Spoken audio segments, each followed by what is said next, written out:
Alright, hello, what is up everybody? It has been a minute since I posted a regular video, probably something around 3 weeks. I do apologize for that. Life gets a little bit hectic for everyone around the holidays, I think, so hopefully you can forgive me. Today is the 13th of December and we are well into the cool season crops for the garden, and I thought I'd do a little garden tour since I have it mostly-ish planted out. I do have some plants that I'm hardening off outside, so I'll show you those first and then we'll go into the garden. So I do have these plants in my front yard, as they are actually plants from inside my house that I have to bring out here to harden off. I hardened them off for 3 days in a row 2 weeks ago and then stopped doing that, and they've been living inside, so I'm having to do it again. Today is the first day that I've restarted that, and instead of trying to build up the time slowly since they have been outside, I have been opening the window in the grow room overnight and closing the door to make it colder in there. So they're not terribly new to the outdoors, except these ones in the front. This is their first time outside. So I won't get down and tell you the exact varieties of each of these because I think that'd be boring, but I'll tell you what they are. So these two here, we've got pansies, and then these in the middle are cilantro. These two spiky looking guys are artichokes, and this one is a spinach. This is the only spinach of like 12 that I planted that actually came up, so that's crazy.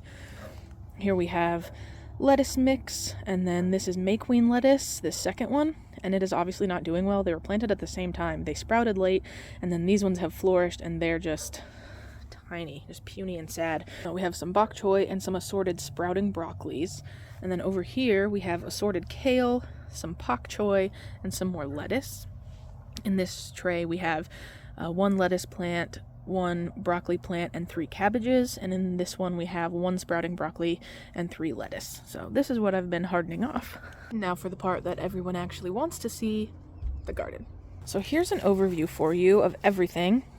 I know it doesn't look like a lot because nothing is tall, and I know the tomatoes kind of block that section, so it makes the garden look really encased and nice, but there's just nothing to trellis up in the winter. I could plant some peas, but I just haven't gotten around to it, so everything's short, but that's okay.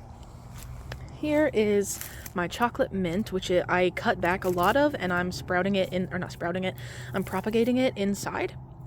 But some of it is growing back along the edges here, so I hope that stays alive over winter. I may plant this out in something bigger so that it has room and nutrients.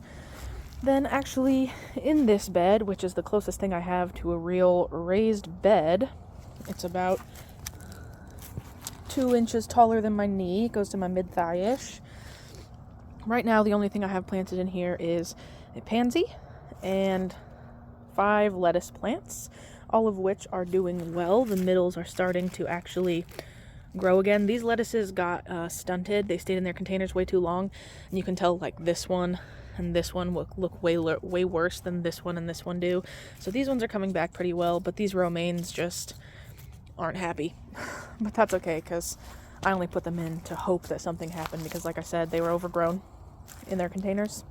We're gonna start on this side, move around the outside that way, then that way, and then back into the middle. So we'll start right here. In this container we have 2 bok choy, 1 Brussels sprout, and a Napa cabbage. These ones were also overgrown in their containers, so the bok choy seem to be bouncing back nicely. This one has some new growth in the middle, but it's not going very fast, so it's questionable, and I don't think that Brussels sprout is going to produce anything. It is still the same size and looks the exact same as when I put it in there. Here we have some garlic. This garlic specifically is from garlic that I bought at the grocery store, and I separated it out into large and small cloves. So this is the large cloves from the grocery store. Then this here, with no sprouts in it, sadly, I'm getting worried, is music garlic. This is a hardneck garlic. This one, which has quite a few sprouts that look like they got frost damage, which is okay, they will come back. Oh look, there's a new one coming up. All of this is early Italian purple garlic from Baker Creek. That is a soft neck garlic. And then here in this little black container is a soft neck grocery store garlic, but these are the small cloves. So you can see that these look a lot more wispy than the others. These were just literally smaller when I planted them.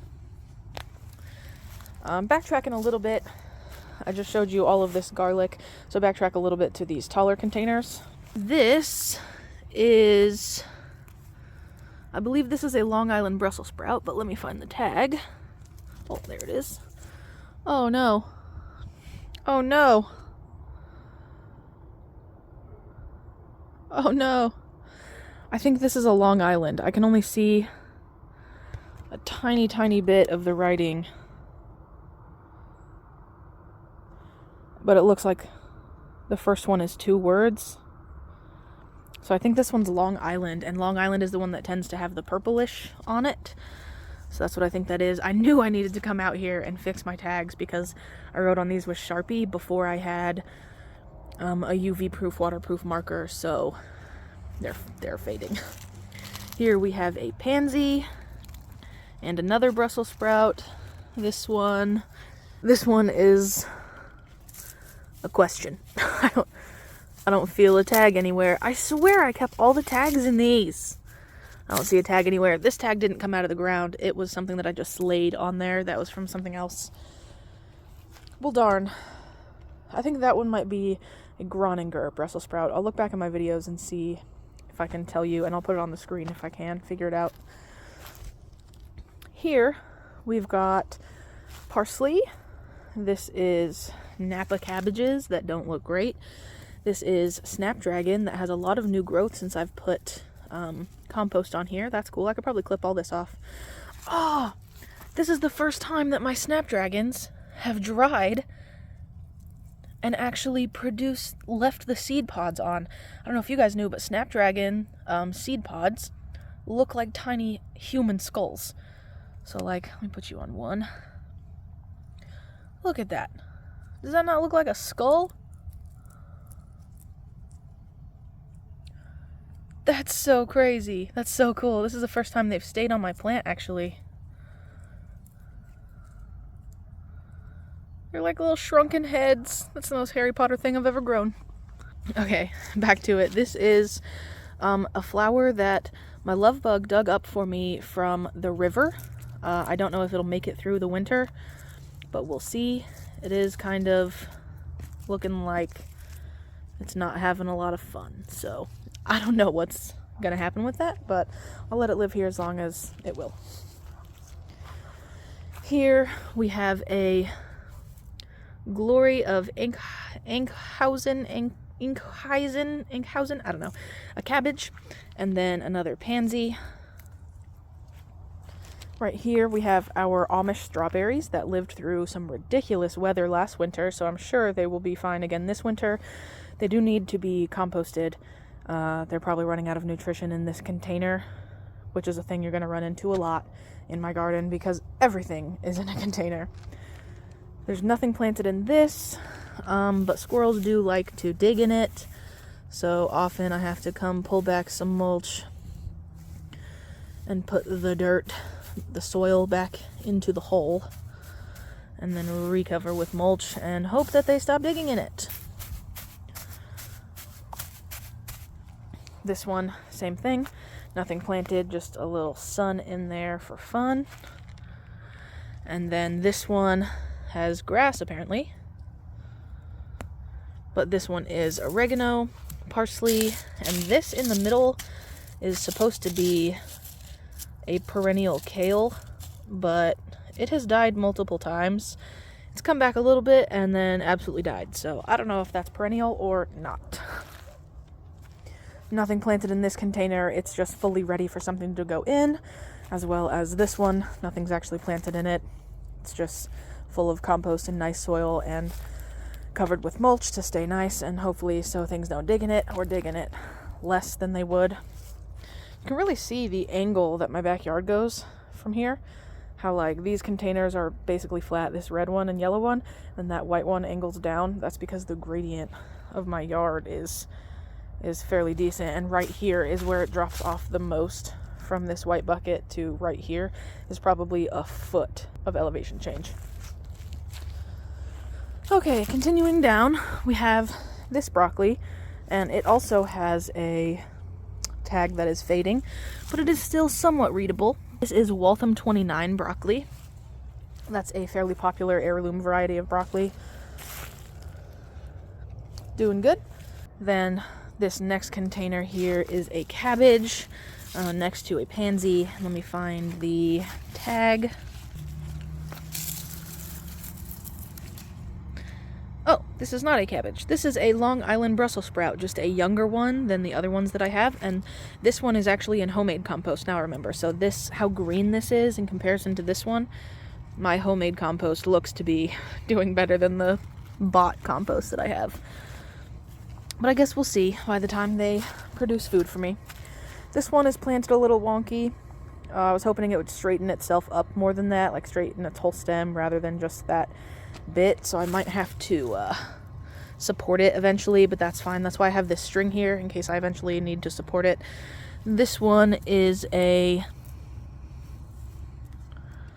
Waltham 29 broccoli as well. Look at that little spider hanging out on the broccoli.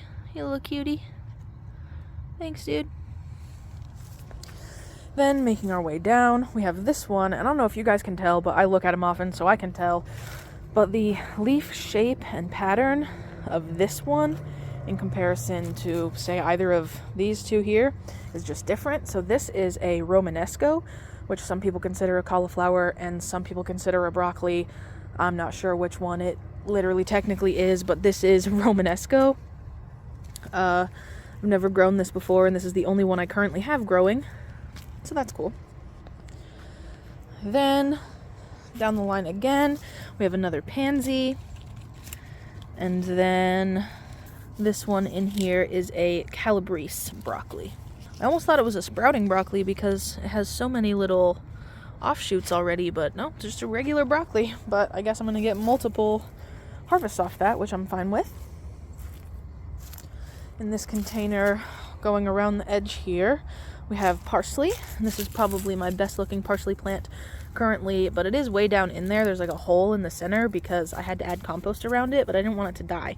So I just kind of built it up with mulch also so that it'll stay without rotting. And in this container with the parsley and the butterfly, we have another broccoli, and this one is a Waltham 29 broccoli. This here is carrots. These are scarlet, I think I've learned how to say this. I think these are scarlet Nantes carrots, not Nantes, not Nantes. I think they're scarlet Nantes carrots.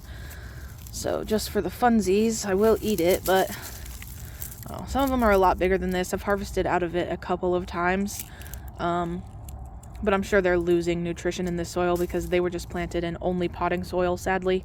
So I could probably harvest all of these at this size and have one meal's worth of small carrots, but I just haven't. I will take this inside and eat it though. I'm just gonna straight up eat it. This container is Uzbek golden carrots, but I have harvested a majority of them. There's only a few left that I had to sow after the other ones, a few weeks after, because they just didn't germinate. So these ones are still fairly small, and I might have to sacrifice them in order to replant this fully out with carrots, but that's okay.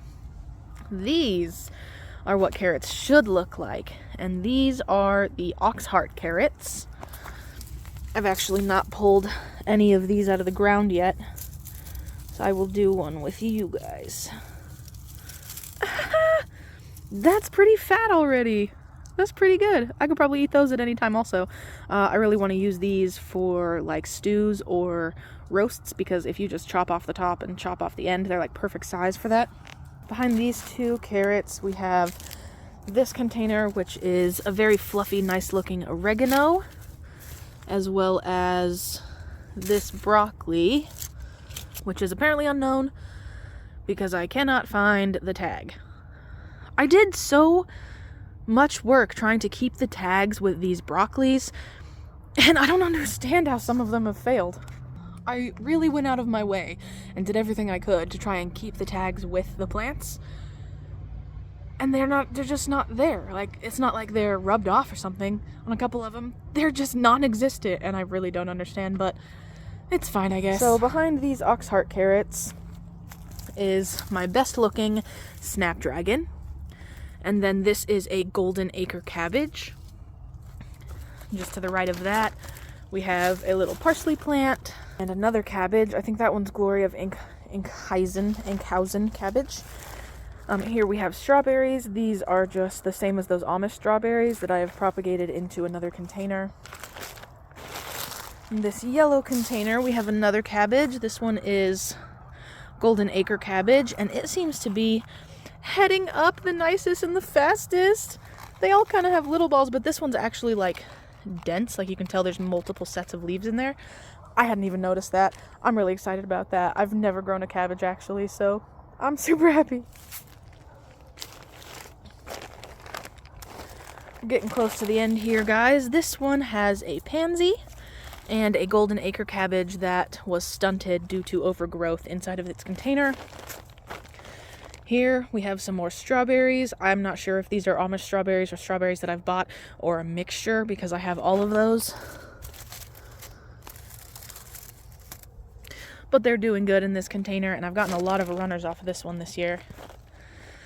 Next we have this one, which I don't know if it's supposed to be that purple or if that's due to my compost being a little bit hot, but this is a Snowball Y cauliflower, the only cauliflower that I currently have growing. And then next in line, we have a huge oregano plant here next to, I believe this is a Brussels sprout. Of what variety? Oh, here it is. Nice. It is a Long Island Brussels sprout. And it is seeming to actually grow pretty quickly. It doesn't have any sprouts on it yet, but it is fairly younger than a lot of the other sprout plants I have, so it's doing good. It actually looks really nice. It's got a little bit over purpling on the outer leaves, but looks mostly good. This one is only chard. That's it. Nothing else is growing in there. I'm just letting it have it until I have something else that I could plant. This is probably my best looking Brussels sprout, or this one. They kind of look similar. My best looking Brussels sprouts, and they are the only things in these containers. This is a normal size container that I use, and this is slightly smaller. See here on the side, it's a little shorter. It's also not quite as wide. This is like perfect for one Brussels sprout plant. So this one on the left is a Groninger Brussels sprout. And this one on the right is another Groninger Brussels sprout. So I guess we'll see if they do better with more or less soil space. Because that looks perfect. It's like the exact width of the plant. So the leaves cover a lot of the mulch also. And it just looks really nice. It fits perfectly in there. And then we have this here, which is about to be elephant garlic. We have one little point there, and one little point there, and one little point there. Where's the other one? Oh, there it is. One little point there. I only planted 4 cloves, so that means we've got germination on all 4 cloves of garlic. And elephant garlic are the really, really huge ones. That's why there's only 4 in this container. All we have in the greenhouse is some strawberries, just 2 little strawberry sprouts. Those ones have all died. They just didn't survive very long after being cut from the mother plant. And then over here we have caladium, and taro, and then down there is taro. Those are not frost hardy plants, but they do come back every year, so they are dormant right now in the pots, and then when they are exposed to warmer weather, they will sprout up again. This is just a big bucket full of used mulch, so that's it. The greenhouse is a little bit messy right now, but I don't use it much at the current state because it's a bit too cold to start seeds in here. I do it inside. Hello, cat. Are you the cat I just heard fighting? Bye. Alright everyone, I tried to get this garden tour done as fast as I could so that we didn't lose very much light, but based on the fact that I look really gray in the camera right now, I guess it is kind of dark for you guys. So I hope this footage shows up well in the video, and I really appreciate you guys coming along in the garden with me. It has been really fun doing Vlogmas videos, so if you'd like to see more of what I've been doing this week or the past couple weeks, you can go watch my Vlogmas videos. They are long, but I enjoy long content, and I hope you do too. Thank you guys so much for coming along in the garden with me, and I'll catch you on the next one. Bye guys.